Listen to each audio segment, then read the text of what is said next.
अस्सलामुअलैकुम, मैं हूं रेहान तारिक और आप देख रहे हैं दास्ताक। गुज़श्ता कई रोज से पूरे पाकिस्तान की नजरें जिस नोटिफिकेशन पर लगी हुई थी, गुज़श्ता कई रोज से जो तैनाती हुकूमत के लिए दर्द सर बनी हुई थी और गुज़श्ता कई रोज से जो बहस हो रही थी, चहमगोइयां की जा रही थी और जिसके लिए हिकमत अमली मुरतब हो रही थी, बिलाखिर वो नोटिफिकेशन भी आ गया है और पेचीदा मामला इंतहाई सादगी के साथ हल कर लिया गया है। बिलाखिर शौकत तरीन को वज़ीर आज़म की एडवाइस और सदर पाकिस्तान के दस्तखत के साथ मुशीर खजाना तैनात कर दिया गया है। यह तय हुआ कि मुल्की माशी मुस्तकबिल की डोर शौकत तरीन के हाथ ही रहेगी। बीच मजदार हिचकोले खाती माशी नैया पार लगेगी या खुदा न खास्ता डूब जाएगी, ये तो वाशिंगटन में मौजूद शौकत तरीन ही बताएंगे। मगर जराए के मुताबिक आज DGISI की तैनाती के लिए समरी वज़ीर आज़म को मौसूल हो गई है। लेफ्टिनेंट जनरल नदीम अहमद अंजुम का नाम समरी में मौजूद है, मगर बाकी दो नामों की तस्दीक से मुताल्लिक गुरेज किया जा रहा है। ताहम उम्मीद है कि इस नोटिफिकेशन क्राइसिस से हुकूमत अगले 1-2 रोज में बाहर आ जाएगी, क्योंकि जितनी जल्दी ये मामला हल कर लिया जाए हुकूमत के लिए बेहतर होगा, वरना ऑपोजिशन जो इस वक्त बेबाक तनी है वो यूं ही तनकीद जारी रखेगी। वो शख्स जो तुम्हारी कुर्सी बचाता है, वो शख्स जो तुम्हारी हुकूमत चलाता है, वो शख्स जो तुम्हारे मुखालिफिन को पकड़ता है और मारता है, जो तुम्हारा माई बाप है, तुमने उसको ओहदे पर रखने की खातिर पाकिस्तान की अफवाज को तुमने पूरी दुनिया में तमाशा बना के रख दिया। खान साहब इस मुल्क का हर इदारा को अपना टाइगर फोर्स बनाना चाह रहा है। याद रखना, सियासत में भी आपके साथ धोबी घाट वाला सलूक होगा। कोई किसी गलतफहमी में ना रहे। इमरान खान जा रहे हैं, कल आपने फिर कहा कल गए, कहीं नहीं जा रहे। इंशाअल्लाह ताला इमरान खान 5 साल पूरे करेंगे। एक पेट्रोल पंप पर मेरी मुलाकात एक सादा लौ शहरी से हुई। मेरी निगाहें फ्यूल गेज पर थी। महसूस हो रहा था कि आज फ्यूल टैंक जेब खाली करके ही भरेगा कि इसी दौरान गाड़ी के शीशे पर एक दस्तक हुई। मैंने शीशा उतारा तो एक शख्स बड़े मासूमाना लहजे में मुझसे मुखातिब हुआ। भाई, मेरा नाम मोहम्मद बूटा वल्द मोहम्मद हनीफ है और मेरा आपसे सादा सा सवाल है कि पेट्रोल की कीमत और कितना ऊपर जाएगी। मैंने कहा कि बूटा जी, आपने बस घबराना नहीं है। अभी मैंने एक जुमला ही कहा था कि मैंने देखा कि बूटे का एक रंग आ रहा था और एक जा रहा था। जब मुझे महसूस हुआ कि बूटे को इस जुमले से एलर्जी है, तो मैंने बूटे को बताया कि बूटा साहब, आज वज़ीर आज़म ने महंगाई पर इजलास बुला लिया है। उम्मीद है कि वो गरीब आदमी के बारे में ज़रूर सोचेंगे। भाई बूटा साहब, आप खातिर जमा रखें, वज़ीर आज़म ने महंगाई का नोटिस ले लिया है। अब मेरा ये कहना था कि वज़ीर आज़म ने महंगाई का नोटिस ले लिया है, तो बूटा जैसे फिर बूटा ना रहा और वो बेसाख्ता बोल पड़ा कि फिर कहते ने कि बूटा। खैर चलिए छोड़ें कि बूटे ने जो कहा शायद वो आपने खुद बूटे की ज़ुबान से सुना होगा। बूटे की परेशानी की असल वजह है कि पेट्रोल की फ़ी लीटर कीमत 138 रुपये, बिजली का फ़ी यूनिट 16 रुपये 44 पैसे, आटे की फ़ी किलो कीमत 75 रुपये तक पहुंच चुकी है। फिर कहते हैं कि बूटा खैर छोड़ें, हमारा मकसद कतन आपको नाउमीद करना नहीं है, बेहतर जमा रखें और हुकूमती वज़रा को सुने। ज़रा वज़रा को सुने वो क्या कहते हैं, महंगाई से कैसे काउंटर फाइट किया जा सकता है। और जैसे जैसे दुनिया वापस मामूल की तरफ आई, मईशतें खुलना शुरू हुई, डिमांड वापस आई इकोनॉमीज़ के अंदर, तो हमें नज़र आना शुरू हुआ कि दुनिया के अंदर अशिया की किल्लत नज़र आनी शुरू हो गई। यही नतीजा है कि दूसरा जो सवाल कि क्या सिर्फ हम लोग हैं या पाकिस्तान है जिसने ये देखा, ये इजाफा कीमतों के अंदर, तो वो ऐसा नहीं हुआ, वो तमाम दुनिया के अंदर हुआ। और महंगाई है, ऑफ कोर्स है। मैं वो वजीर नहीं हूँ जो आपके सामने कहूँ, लेकिन आप देखें, कोरोना हुआ, कर्जे थे, उसकी किस्तें देनी थी और डेट था। फिर जो चोर, असल चोर जिसके मुजरम थे, आप अंदाज़ा करें कि जो सबसे बड़े चोर थे इस मुल्क में जिन्होंने डकैतियाँ की और बैंकों को लूटा, वो मुंह साफ करके फिर विक्ट्री कर बना के आ गए। इस मुल्क में जो बैंक डकैत है उसकी तो ज़मानत हो जाती है और जो बेचारा फ़ोन चोरी करे वो 6-6 साल तक अंदर पड़ा रहता है, क्योंकि उसका ज़मानत देने वाले कोई नहीं है। पापड़ वाले के पास अरब रुपया निकलता है।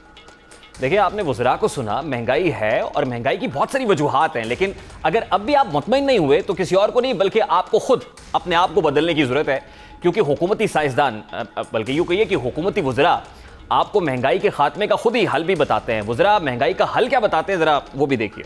हिकमत और दानिशमंदी से हमें चलना पड़ेगा।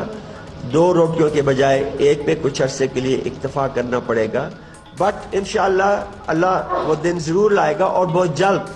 कि 2 के बजाय आप 2.5 रोटियां खा सकें। मैं सोचता हूँ कि लोग कहते हैं महंगाई है, चीनी कितनी महंगी है। अगर मैं एक चाय के चम्मच में 100 दाने डालता हूँ तो अगर 9 दाने कम हो जाए, क्या अपनी कौम और अपनी बच्चों के लिए मेरी चीनी मुझे कम मीठी लगती है? हम इतने कमजोर हो गए हैं। मैं 100 निवाले खाता हूँ आटे के, तो अगर 9 निवाले कम खा लूँ तो अपनी कौम के लिए मैं 9 निवालों की कुर्बानी नहीं कर सकता। देखिए, बड़ा सादा सा नुस्खा है। अगर आप 2 रोटियां खाते हैं तो आज के बाद 1 रोटी खाना शुरू कर दें। अगर आप अपनी चाय में 100 चीनी के दाने डालते हैं तो अब से 90 दाने डालना शुरू कर दें। अगर अब भी अफाका नहीं हुआ तो चले आपको पुराने वाले इमरान खान से मिलवाते हैं, जो वजीर आजम नहीं बल्कि ऑपोजिशन रहनुमा और चेयरमैन तहरीक इंसाफ थे। वो क्या कहा करते थे, जरा वो आप सुनिए। पाकिस्तान की 50 साल की तारीख में कभी इतनी महंगाई नहीं हुई जो आज है। वो बेचारे मजदूरों को क्या बनेगा? कैसे वो घर में अपने बीवी बच्चे पालेंगे? उनको खाना ही मुश्किल है देना, तो पढ़ा कैसे सकते? और इनकी नाअहली की वजह से आपको नुकसान हुआ। फिर सरचार्ज लगा दी है, बिजली पे भी लगा दी है। ना पानी है, ना बिजली है, ना गैस है, ना रोजगार है। महंगाई वैसे ही इस्पानों पे हर दूसरे दिन बिजली ऊपर, कभी पेट्रोल डीजल, तो लोग पिस गए हैं बेचारे। 80% टैक्स है डीजल के ऊपर। वो टैक्स इकट्ठा नहीं हो रहा, उसके लिए अवाम के ऊपर लगा दिया टैक्स। ये जो डीजल और पेट्रोल की कीमत बढ़ाई है, अवाम देगी बेचारी। हम बिजली और गैस के ऊपर टैक्स कम करेंगे, मैं आपको पैसे इकट्ठे करके दिखाऊंगा, लेकिन हम ये बिजली और गैस और डीजल ये महंगे नहीं करेंगे, क्योंकि ये आम आदमी नीचे चला जाता है। वजीर आजम खुद कहा करते थे कि जब महंगाई हो तो समझो कि वजीर आजम चोर है, मगर वो अवाम को सड़कों पर निकलने का मशवरा भी देते थे, एहतजाज की राह दिखाते थे। और आपको ये मानना पड़ेगा कि वो वजीर आजम से ज्यादा ऑपोजिशन रहनुमा जचते थे। आज के ऑपोजिशन लीडर महंगाई पर क्या कहते हैं, आज ही ऑपोजिशन लीडर शहबाज शरीफ साहब ने असेंबली में क्या कहा है, जरा वो भी आपके सामने रखते हैं। रियासत मदीना में कमर तोड़ महंगाई नहीं थी, रियासत मदीना में बेरोजगारी नहीं थी। 74 साल की बदतरीन हुकूमत आई है जिसने अवाम का सांस जीना छीन लिया है। रियासत मदीना का दिन रात नाम लेने वाले महंगाई का एक और सैलाब में अवाम को डुबो दिया है। बिजली के बिल बिजली बनकर अवाम पर गिर रहे हैं, पाकिस्तान को तबाही के दहाने पर ला चुकी है। गरीब, यतीम और बेवा के आंसुओं का इनको हिसाब देना पड़ेगा।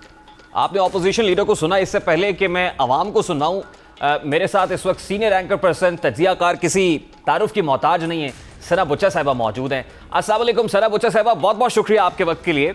इब्तिदा में मेरा आपसे बड़ा सादा सा सवाल है। देखिए, आपका 20-22 साल का, बल्कि शायद इससे भी ज़्यादा का सहाफ़ती करियर है। आपने इन 20-22 सालों में कभी ये सुना कि पेट्रोल की कीमत 137 रुपये हो गई है, बिजली फ़ी यूनिट 16 रुपये 44 पैसे तक तजावुज़ कर गया है, आटा 75 रुपये फ़ी किलो है, और इतना मेस है, इतने प्रॉब्लम के अंदर है, जैसे हम बूटा कहते हैं। कभी सुना आपने?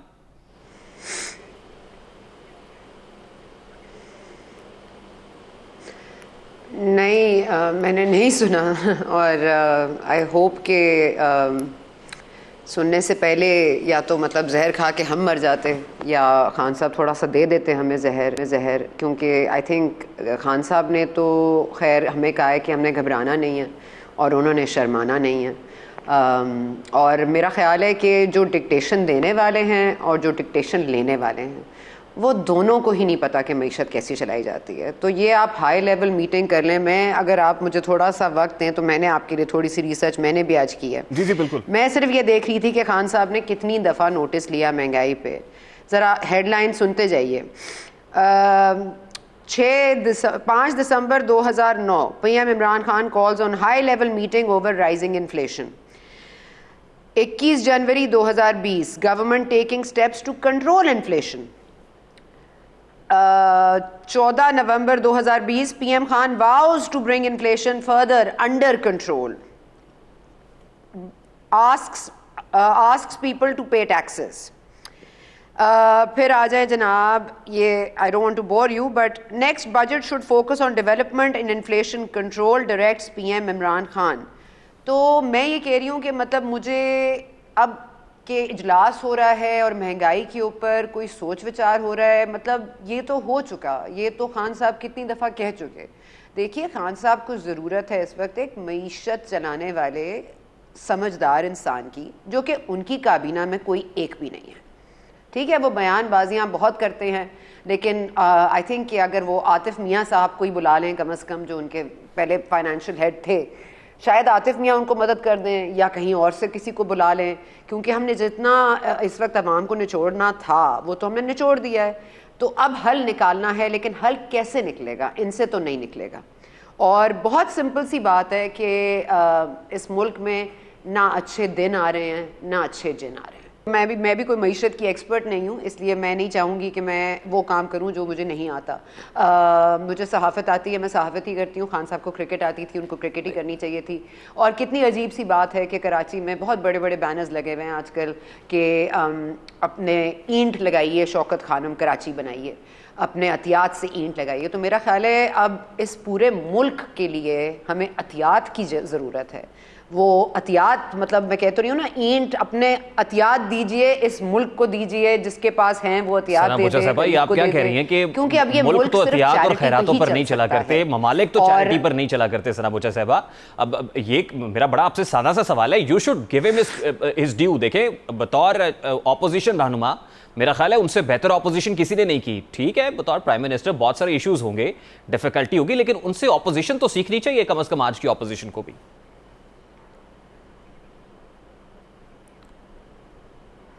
देखिए, मेरा ख्याल है कि ये आप बिल्कुल, आपने जो बात की ना, एहतियात पे नहीं चलता, चैरिटी में मुल्क नहीं चला करते, मुल्कों के ये हाल भी नहीं हुआ करते। आपको बार बार एग्जाम्पल दिया जाता है कि 130 मुल्कों में हमारा नंबर 30 है महंगाई में। ये कोई फ़ख्र की बात है? आप उनका पर कैपिटा, आप उनकी इनकम, आप उनकी डेवलपमेंट देखिए, जिन मुल्कों के साथ आप अपना कंपैरिजन करते हैं उनका देखिए, आपके उनके मुल्क के हालात क्या हैं और हमारे मुल्क के हालात क्या हैं। आप इस मुल्क को कहाँ ले आए हैं ये किसी को आइडिया नहीं हो रहा। और ये मैं आपको बता रही हूँ कि ये, और आपने कहीं सुना है कि अवाम जो है सड़कों पर आ गई एहतजाज कर रही है? आपने पहले भी देखा होगा कि अवाम छोटी छोटी बातों पर एहतजाज होता था, नर्सें आ जाती थी जिनकी तनख्वाहें नहीं बढ़ रही होती थी, स्टूडेंट्स आ जाते प्रोटेस्ट करने के लिए। आम जो महंगाई में पिस रही है, ये इतनी पिस चुकी है कि अब इनके पास एहतजाज करने की भी हिम्मत नहीं है। नहीं, लेकिन उस अवाम को सड़कों पर लाने वाला भी तो कोई नहीं है ना। होपलेस कर दिया है कि वो क्या करें। बिल्कुल ठीक कह रहे हैं आप कि इमरान खान साहब में जो एक क्वालिटी थी बयानबाजी करने की, भड़के मारने की, वो ना मौलाना फजल रहमान साहब में है ना मरियम साहिबा में है। मरियम साहिबा गुस्से वाली हैं, फजल रहमान साहब चमगोइयों में बातें करते हैं, मुस्कुरा देते हैं, लेकिन कोई भी निकल के इस अवाम को मोबिलाइज करके नहीं कर रहा। आप देखिए कि ये कितने बेचारे लाचार हैं कि ये शौकत तरीन साहब को आज उन्होंने फाइनेंशियल बना भी दिया, इनको वो फाइनेंस मिनिस्टर बना दिया, उन्होंने सेनेटरशिप दे दी।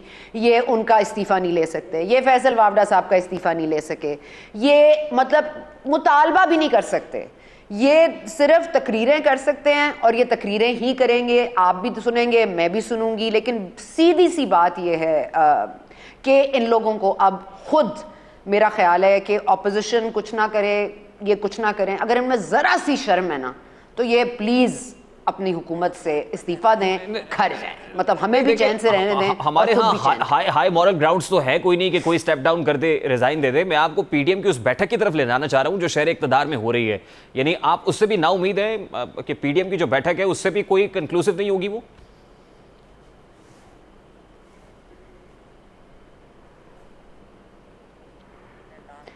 देखिए, पीडीएम की मोबिलाइजेशन जो वो चाह रही है, पीपल्स पार्टी तैयार थी, उसके बाद उनके साथ एक वो हो गई। लेकिन देखिए ना, मसला सिर्फ इतना है, बहुत सिंपल सा मसला है।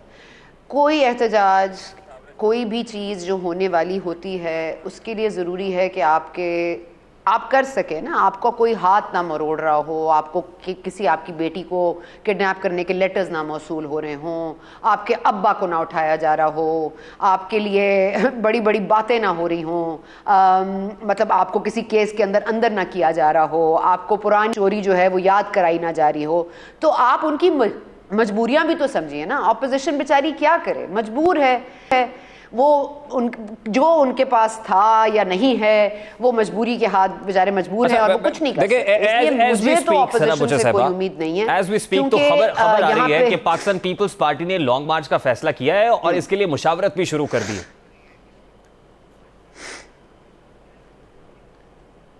जी। तो पाकिस्तान पीपल्स पार्टी को As we क्रेडिट speak, देंगे? मेरे घर में बैठे हैं एक पीपल्स पार्टी के रुकन, आपके घर में बैठे हुए, इसलिए तो आप बेचारे नहीं कह रहे मुझे अभी मौसूल हुई है और इसीलिए तो आप बेचारे नहीं कह रहे देना चाहिए, क्योंकि आपके घर में बैठे हुए। नहीं, मैं बेचारा बिल्कुल नहीं कह रही हूँ उनको, लेकिन मैं आपको ये बताऊं कि पीपल्स पार्टी ने फिर भी कुछ ना कुछ करने की अगर ठान ली है तो देखते हैं कितने दिन तक ये उनकी ये रिजॉल्व रहता है नहीं रहता है। मेरा ख्याल है कि अगर ये लोग इत्तेहादी तमाम जो अपोजिशन जमातें हैं कि इत्तेहाद बना लें और साथ मिल जाएं, कोई मतलब कोई अब 12 रबीउल अव्वल है, आप बताइए मुझे, उसके बाद ये रबीउल अव्वल का महीना है, मुबारक महीना है, इसमें अगर मौलाना साहब दुआई कर लें और कोई दुआया तकरीब कर लें और बाकी अपोजिशन को भी साथ मिला लें, इत्तेहादी पीपल्स पार्टी को भी माफ़ कर दें, शो कॉज नोटिस वाली कहानी भी भूल जाएं, तो लॉन्ग मार्च हो सकती है। और लॉन्ग मार्च से मसला ये है ना, लॉन्ग मार्च और सिट इन से आप अचीव क्या करेंगे, आप कैसे भेजेंगे? मतलब मुझे नहीं समझ आ रही कि मैं क्या तज्जिया करूं। मतलब ऑपोजिशन, देखिए ये क्राइसिस सिचुएशन जरूर है, इनके लेकिन क्या इस क्राइसिस सिचुएशन से हुकूमत निकल आएगी, या फिर आपको लगता है कि इस क्राइसिस सिचुएशन को किसी भी सूरत में ऑपोजिशन कैपिटलाइज कर लेगी?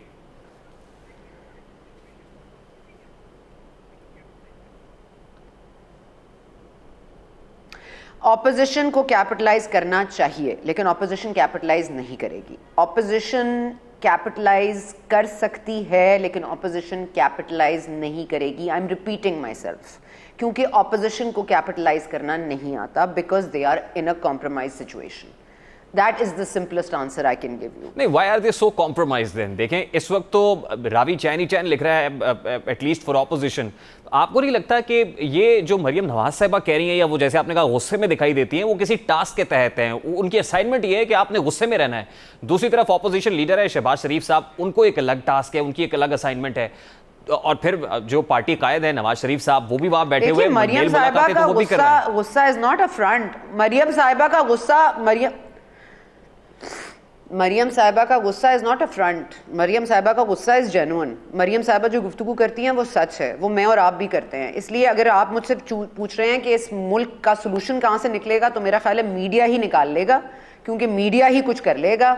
इनके बस की बात नहीं है। अब मीडिया का काम तो ये नहीं है कि हुकूमतों को गिराए या हुकूमतों के ऊपर कोई तनकीद करे, और हमें तो इसकी इजाज़त भी नहीं है, हम तो बहुत सारे कुछ कह, लेकिन इवेंचुअली आई थिंक अगर कोई रोल अदा करना ही है तो वो मीडिया ही अदा करेगी। ऑपोजिशन को तो आप भूल जाएं। ये कमजोरी आप इतने कमजोर कांधों के ऊपर ये डाल रहे हैं, नातवा कांधों के ऊपर इतनी बड़ी रिस्पॉन्सिबिलिटी डाल रही हैं। मुझे ये बताइएगा सना बुच्चा साहिबा कि आपको in few days to come क्या कोई सियासी नक्शा तब्दील होते हुए, हुकूमत की बेचैनी मजीद बढ़ते हुए, इस तरह बढ़ते हुए दिखाई दे रहा है, या आपको लग रहा है कि वो इजीली मैनेज कर लेंगे, इससे मनूवर कर लेंगे?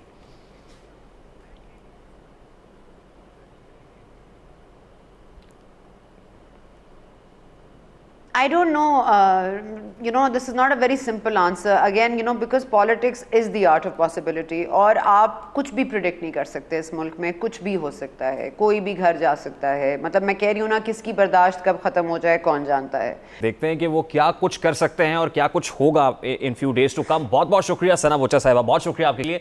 सीनियर एंकर पर्सन तजियाकार सना बुच्चा साहिबा हमारे साथ मौजूद थी। गुफ्तगू आपने सुनी है। We have to take a quick short break के बाद वापस आते हैं, गुफ्तगू को कंटिन्यू करेंगे हमारे साथ।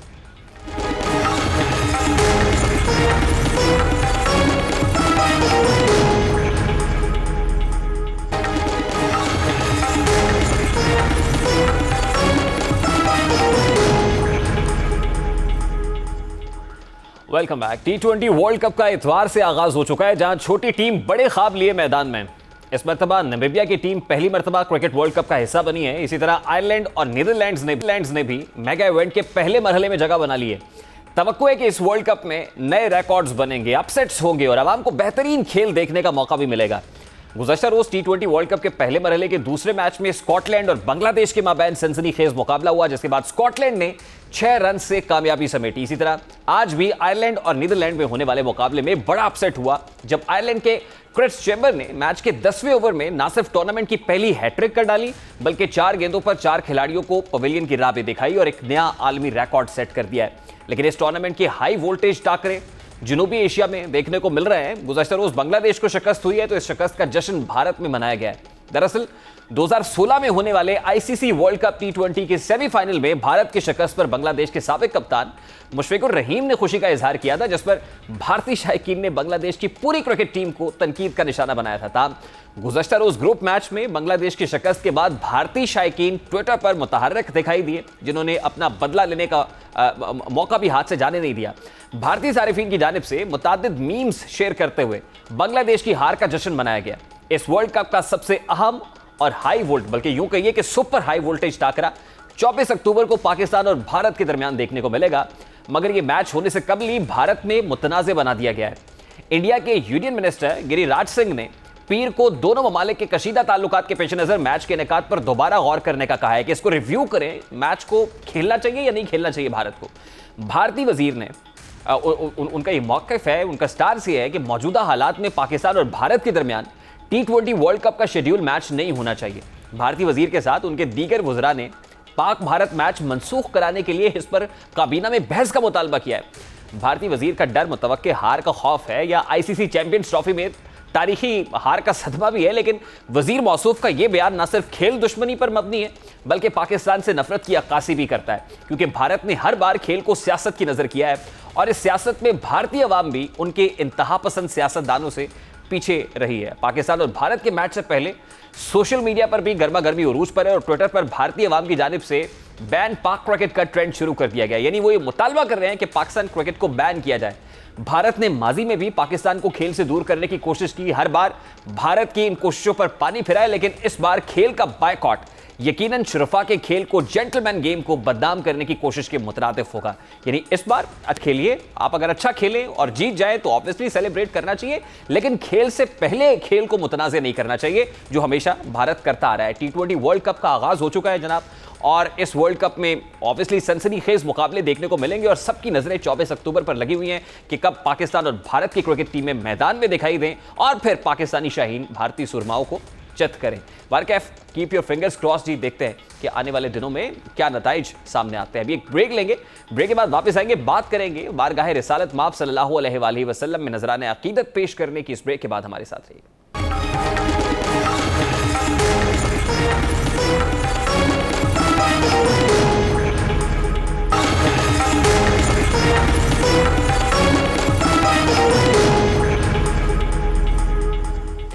Welcome back. की मोहब्बत से वफा तूने तो हम तेरे हैं, ये जहां चीज़ है क्या लौहो कलम तेरे हैं। रबीउल अव्वल वो माह मुक़द्दस है जिसमें वजह तख्लीक़ कायनात, वजह तस्कीन कुलूब आदमियत, बाइसे तज़ीन कौनो मकाम, शाफ़े महशर, साक़ी कौसर, आक़ाए दो जहां, ख़ातमुन नबिय्यीन, रहमतुल लिल आलमीन, सय्यदुल मुरसलीन, राहतुल आशिकीन, मुरादुल मुश्ताकीन, सय्यदुस सकलैन, नबीउल हरमैन, साहिब मकाम महमूद, साहिब काबा कौसैन, नबी मेहरबान हज़रत मोहम्मद सल्लल्लाहु अलैहि वसल्लम की ज़ात मुक़द्दस इस कायनात में तशरीफ़ लाए, जिनकी आमद से दुनिया में बहार आई, भटके हुए इंसानों को मंजिल मिल गई, तारीख दुनिया को सिराजुल मुनीर की रोशनी मैसर आई, सहराए अरब के ज़र्रात सितारों की तरह जगमगाने लगे, कसरे रूम व फारिस लरज़ उठे, आतिशकदों की आग ठंडी पड़ गई। अलगरज दुनिया के नखलिस्तान में ऐसी बहार आई कि आलम मुअत्तर हो गया। नबी रहमत सल्लल्लाहु अलैहि वसल्लम उस वक्त दुनिया में तशरीफ़ लाए जब बेटियों को जिंदा दरगोर किया जाता था, गुलामों से जानवरों जैसा सलूक रवा रखा जाता था, इंसान इंसान के खून का प्यासा था, कभी पानी पीने पिलाने पे झगड़ा, कभी घोड़ा आगे बढ़ाने पे झगड़ा। आपने इंसानियत को मोहब्बत की ऐसी आगोश में लिया कि हल्फुल फजूल से लेकर यसरब की वादियों तक इसार का ऐसा निज़ाम कायम किया कि दोस्त तो दोस्त, दुश्मन भी आपके गर्विदा हो गए। आकाए दो जहां ने दुनिया से गुलामी का तसव्वुर ख़त्म किया, सलमान फ़ारसी को शानदार मकाम दिया और बिलाल हबशी को मुअज़्ज़िन रसूल सल्लल्लाहु अलैहि वसल्लम का लक़ब मिला। अरब से उठने वाले इनकलाब ने स्पेन के पहाड़ों से लेकर हिंद के मैदानों और अफ्रीका के रेगिस्तानों तक अमन व मोहब्बत, इसार व भाईचारे की अजीम मिसाल कायम की। आपने इंसानों पर हुकूमत का तसव्वुर ख़त्म करके आलम इंसानियत को एक खुदा के सामने सरबसुजूद होने का तसव्वुर दिया। आप सल्लल्लाहु अलैहि वसल्लम की सीरत मुताहरा वो सीरत है कि जो गारे हिरा से लेकर गारे सौर तक, हरम काबा से लेकर ताइफ के बाज़ारों तक, उम्महातुल मोमिनीन के हुजरों से लेकर मैदान हाय जंग तक चारों तरफ फैली हुई थी और उसके नकूश बेशुमार अफराद की किताब हयात की औराक की ज़ीनत है। वो ज़िंदगी से कटे हुए किसी इंसान की सरगुज़िश नहीं है, बल्कि वो तो आलम नौ के मेहमारों के कारनामे अपने अंदर समोए हुए है। रहमतुल्लिल आलमीन सल्लल्लाहु अलैहि वसल्लम ने जिंदा दरगोर की जाने वाली बेटी को विरासत में हिस्सा दिलवाया और जन्नत का जरिया करार दिया। यानी आपने आलम को कितनी इज्जत दी, आपने ख़वातीन को उनका मकाम कैसे दिलवाया, आपने इस्लामी रियासत का ऐसा तसव्वुर कायम किया जहां अमीर व गरीब बराबर थे। आज हम रियासत मदीना बनाने की बात करते हैं, लेकिन रियासत मदीना, असल रियासत मदीना क्या थी, उसकी रूह क्या थी, शायद ये समझना बहुत ज़रूरी है। वो रियासत मदीना जहां बादशाह और रियाया के हुकूक यकसा थे। सरवरे कायनात की तारीफ़ व तौसी हम कैसे कर सकते हैं, मतलब हमारी ज़बान इस काबिल नहीं है कि हम वो जिक्र भी बजा ला सकें। जब खुदाए बुज़ुर्ग बरतर ने उन्हें कभी नाम से नहीं पुकारा, कुरान में उन्हें या अय्युहल मुज़म्मिल, या अय्युहन नबी, या अय्युहल मुदस्सिर, यासीन और ताहा, सिराजुल मुनीर जैसे अलकाबात से याद किया गया, बराह रास्त नाम भी नहीं लेते। सूरह फातिहा से सूरह नास तक सारा कुरान प्यारे नबी सल्लल्लाहु अलैहि वसल्लम की तारीफ़ व तौसीफ़ पर मबनी है। आज एक बार फिर विलादत सरवरे कायनात का माह आन पहुँचा है, यानी माह रबीउल अव्वल। आज पूरे आलम में चिरागा का सा सबा है। आए आज नबी रहमत सल्लल्लाहु अलैहि वसल्लम की आमद की खुशी में गलियों को सजाने के साथ साथ अपने दिलों में उसवे हसना की शम्मा रोशन करें। आज इश्क व मोहब्बत की ज़ुबानी दावों के अलावा अमली ज़िंदगी में इश्क व मोहब्बत की ऐसी मिसाल कायम करें कि रोज़े महशर हम भी शाफ़े महशर की शफात हासिल कर सकें। हुस्ने यूसुफ, दमे ईसा, यदे बैज़ादारी, आँचे खूबां, हमादारंद तू तन्हादारी। पूरा कुरान आप सल्लल्लाहु अलैहि वसल्लम की तालीमात पर मबनी है और आप सल्लल्लाहु अलैहि वसल्लम की उसवा हसना पर अमल करने में हमारी असल कामयाबी और निजात है। ये तो था आज का दस्तक। आपसे मुलाकात होगी इंशाअल्लाह कल। अपना रखिएगा ख्याल। अल्लाह हाफ़िज़।